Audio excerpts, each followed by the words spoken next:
My dear friend, ROE return on equity को समझने के लिए आपको 3 फंडामेंटल स्ट्रेटजी को समझना पड़ेगा। ROE, return on equity, depth on equity and net margin. क्योंकि जब हम आरओई को एनालिसिस करेंगे तो ये सब फंडामेंटल का यूज पड़ेगा, तो हमको आरओई को समझना और भी ज्यादा आसान हो जाएगा। तो देखिए, कोई भी बिजनेस को स्टार्ट करने के लिए हमें पैसे की जरूरत पड़ती है। ज्यादातर बिजनेस ऐसे हैं कि बिना पैसे को शुरू हो ही नहीं सकते। अब पैसे कहाँ से आएंगे? या तो इक्विटी मीन्स या तो आप पैसा खुद लगाएंगे, मीन्स अपने बिजनेस को स्टार्ट करने के लिए या तो आप पैसा खुद लगाएंगे या फिर अपने फ्रेंड या दोस्तों से पैसा लेकर बिजनेस में डाल रहे हैं और उसके बदले आप अपने फ्रेंड को शेयर दे रहे हैं। तो जब भी आप बिजनेस में खुद पैसा लगा रहे हैं या लोगों से, दोस्तों से या रिलेशन में किसी से पैसा लेकर अपने बिजनेस में पैसा लगा रहे हैं और बदले में आप शेयर दे रहे हैं, तो वो हो गया इक्विटी। लेकिन अब डेप्थ क्या हुआ? जब भी आप लोन ले रहे हैं या फिर लोगों को आप ये बोल रहे हैं कि मुझे पैसा दे दो, साल 2 साल बाद अगर मेरे बिजनेस को प्रॉफिट होगा तो मैं ब्याज के साथ इस पैसे को रिटर्न कर दूंगा, तो ये हो गया आपका डेप्थ। हो सकता है आप किसी बैंक से भी लोन ले सकते हैं, लेकिन ये आपके डेप्थ में आएगा। तो हमने इक्विटी और डेप्थ को या फिर डेप्थ ऑन इक्विटी को शॉर्ट में समझ लिया।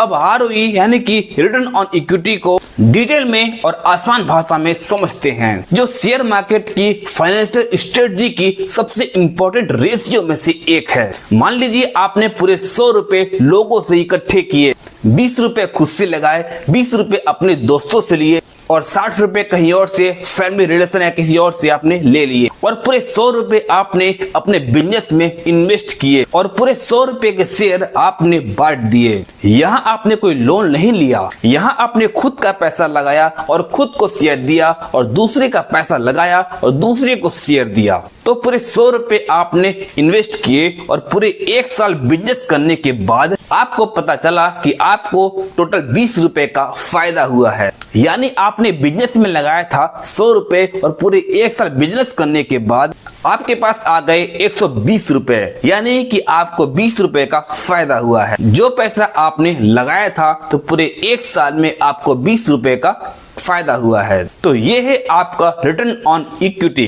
तो अब आप आरओई को अच्छे से समझ लिए। अब हम देखते हैं कि अब इसमें net margin and ROE return on equity में क्या डिफरेंट है, क्या फर्क है। इस चीज को समझना बहुत जरूरी है। नेट मार्जिन हमें यह बताता है कि जब आप कोई भी सामान बेच रहे हैं, सेल कर रहे हैं, तो उसको आपने खरीदा कितने पे था और बेच कितने पे रहे हैं, बाई कितने पे किए थे और सेल कितने पे कर रहे हैं, और बेचने में कितना खर्चा आया और बेचने के बाद आप कितना मुनाफा कमा रहे हैं। पूरे साल भर आप जितनी भी बार सामान को बेचेंगे, सेल करेंगे, जो कुछ भी करेंगे, वो सब करने के बाद आपके साल के शुरुआत में, स्टार्टिंग के 1 ईयर में आपके बिजनेस में कितना पैसा लगाया था और पूरे 1 साल बिजनेस करने के बाद आपने कितना मुनाफा कमाया, कितना खर्च करने के बाद उस पैसे से आपने कितना फायदा कमाया, कितना मुनाफा कमाया, ये आपका आरओई रिटर्न ऑन इक्विटी बताता है। अब थोड़ा बहुत आपको कंफ्यूजन लग रहा होगा, लेकिन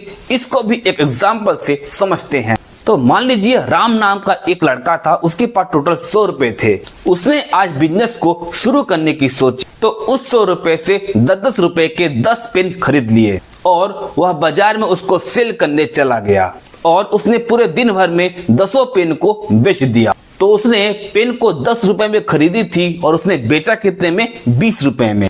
तो यानी उसका मार्जिन कितना हुआ? उसने खरीदा था 10 रुपए में और सेल किया 20 रुपए में। उसने डबल दाम पे उसको सेल किया। उसने बाई किया था 10 रुपए में, यानी कि उसका बाइंग प्राइस कितना हो गया? 10 रुपए, और उसने सेल किया 20 रुपए में, यानी कि डबल में उसने सेल किया, तो उसका सेलिंग प्राइस हो गया 20 रुपए। यानी कि 50% का मार्जिन था। तो 50% की मार्जिन में राम ने पेन को सेल किया, बेचा और पूरे 100 रुपए को उसने पेन खरीदे थे। पूरे दिन भर में उसने, क्योंकि उसने पेन को दुगने दाम पर बेची है, तो पूरे 100 रुपए उसके हो गए 200 रुपए। तो इसमें आरओई रिटर्न ऑन इक्विटी हो गया 100% और प्रॉफिट मार्जिन था 50%, इसलिए रिटर्न ऑन इक्विटी हो गया आपका 100%। और ठीक ऐसे ही एक और दूसरा लड़का था श्याम नाम का, और उसने भी 100 रुपए के पेन खरीदे, 10 रुपए के हिसाब से उसने 10 पेन खरीदे और पूरे दिन भर में उसने 15 रुपए के हिसाब से पेन को बेच दिए। तो उसका मार्जिन कितना आया? Selling price minus cost price का परसेंटेज, यानी 33% उसमें, यानी उसने इस रुपए में सेल किया, इस रुपए में उसने बेची जो चीज उसने 10 रुपए में खरीदी थी, जबकि उसका प्रॉफिट मार्जिन राम से कम था। राम का 50% प्रॉफिट मार्जिन और श्याम 33% प्रॉफिट मार्जिन। तो आप बताइए आपका किसका बिजनेस बेटर लग रहा है? मे बी जिसका प्रॉफिट मार्जिन ज्यादा हो, शायद इसका बिजनेस बेटर। यहाँ पर आप एक कॉन्सेप्ट को समझना ये बहुत इंपॉर्टेंट है, क्योंकि श्याम सस्ता पेन बेच रहा था 15 रुपए में और राम 20 रुपए में वही पेन बेच रहा था, और क्वालिटी दोनों की सेम थी, इसलिए श्याम ने ज्यादा पेन बेच दिए। जहां राम दिन भर में 10 पेन बेची थी, वही श्याम दिन भर में 30 पेन को बेच दिया। अब आप पूछेंगे कैसे? तो देखिए, तो उसने 100 रुपए के 10 पेन खरीदी और पूरे 2 घंटे में उसके पूरे पेन बिक गए 15 रुपए पर पेन के हिसाब से। तो उसके पास आ गए टोटल 150 रुपए, और वो 150 रुपए से फिर से 15 पेन खरीद लेता है और उसको भी वह पूरे दिन भर में सेल कर देता है। इस तरह से मान लीजिए उसने पूरे दिन भर में 30 पेन बेच दिए, यानी वह 15 रुपए की एक पेन बेची, यानी वह 15 रुपए का एक पेन बेच रहा था और 10 रुपए का एक पेन खरीद रहा था। तो वह एक पेन से कमा रहा था 5 रुपए, और उसने कितनी पेन बेच दी? 30 पेन बेच दी। तो उसने पूरे 150 रुपए 30 पेन बेच के कमा लिए, क्योंकि एक पेन में उसको 5 रुपए का फायदा हुआ। तो ऐसे में दिन के लास्ट में राम के पास है 100 रुपए और श्याम के पास है 250 रुपए, यानी कि राम ने कमाया 100 रुपए पूरे दिन भर में और श्याम ने कमाया पूरे दिन भर में 250 रुपए, और दोनों ने दिन की स्टार्टिंग की थी पूरे 100 रुपए से। तो जहां राम का रिटर्न ऑन इक्विटी हुआ 100%, तो वही श्याम का रिटर्न ऑन इक्विटी हुआ 150%। दोनों ने सेम पैसे लिए, लेकिन श्याम ने उस पैसे से ज्यादा पैसे बना लिए।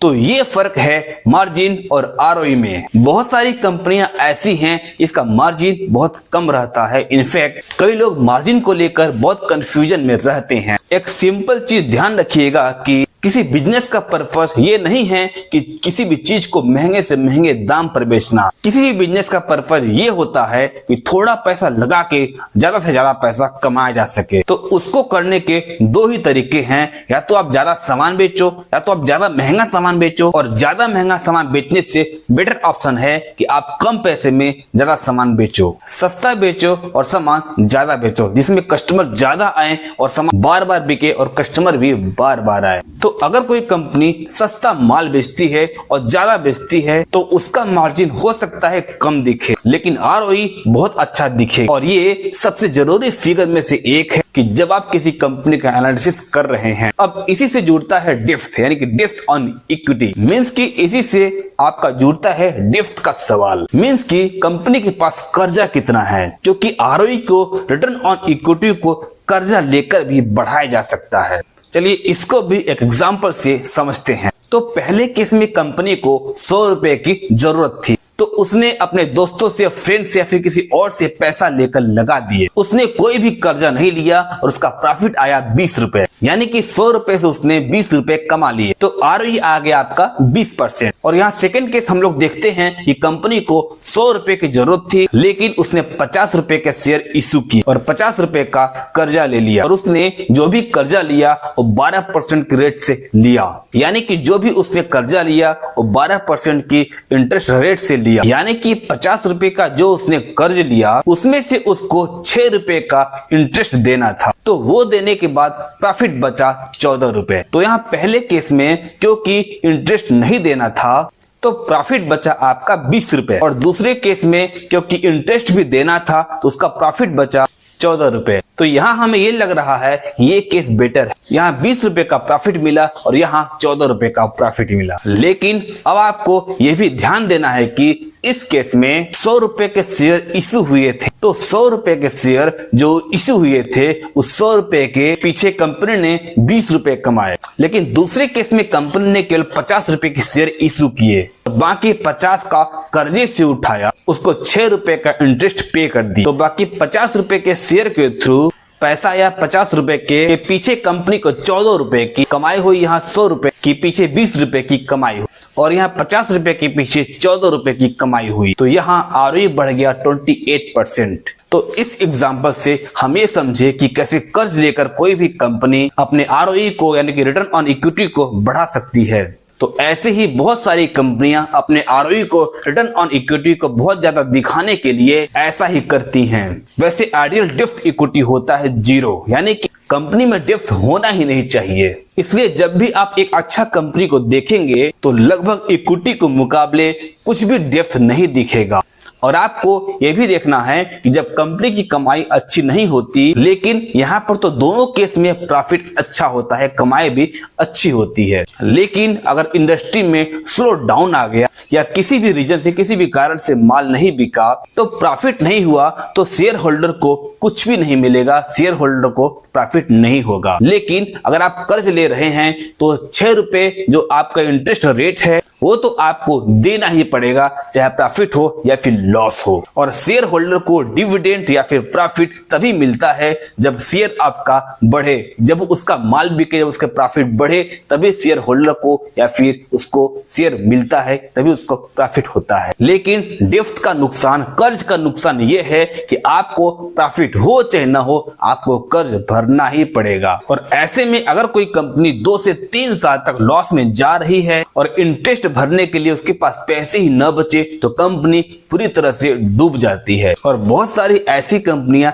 बर्बाद हो गई जो कर्ज लेकर अपना काम को कर रही हैं, जिनके पास डेप्थ यानी कि कर्ज बहुत ज्यादा है, और बहुत सारी कंपनियां बर्बाद भी हो गई। तो ज्यादातर कंपनियों में आपको ये देखना है, आपको ये चेक करना है कि उस कंपनी के पास में कितना डेप्थ है। अगर डेप्थ फ्री कंपनी रहे तो सबसे बेटर है।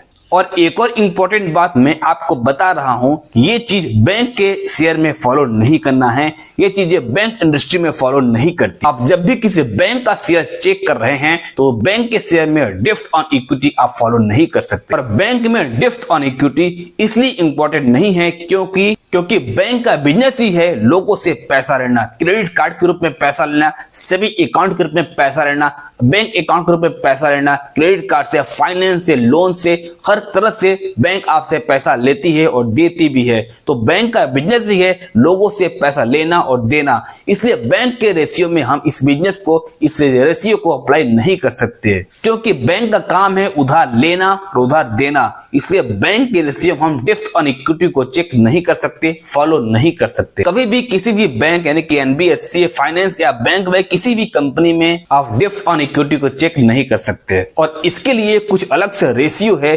जिसको हम आगे एनालिसिस करते रहेंगे। तो किसी भी कंपनी में इन्वेस्ट करने के पहले ROE, रिटर्न ऑन इक्विटी और डेप्थ ऑन इक्विटी और नेट मार्जिन को अच्छे से जरूर चेक कर ले। और आप ये भी चेक करें कि कहीं ऐसा तो नहीं कि इसका ROE अगर ज्यादा दिख रहा है तो क्या पता कंपनी ने ज्यादा कर्ज लेकर अपने ROE को बढ़ा रखा हो। इसलिए कभी भी किसी का ROE अगर ज्यादा आपको दिख रहा है तो आप इसको ज्यादा ROE देख करके ज्यादा खुश न हो, क्योंकि हो सकता है कि कंपनी कर्ज लेकर के अपने ROE को ज्यादा दिखाती हो, जिसमें लोग इसमें इन्वेस्ट करें। और अच्छी कंपनी तो वही है जिसका ROE बिना डेप्थ के अच्छा दिखे। तो इस वीडियो में हमने ROE, रिटर्न ऑन इक्विटी को, depth on equity and net margin को बहुत अच्छे से डिस्प्लेन किया। और ऐसे ही स्टॉक और फाइनेंस नॉलेज की न्यू अपडेट के लिए सब्सक्राइब करें और लाइक जरूर करें। मिलते हैं न्यू अपडेट में, तब तक के लिए थैंक यू सो मच।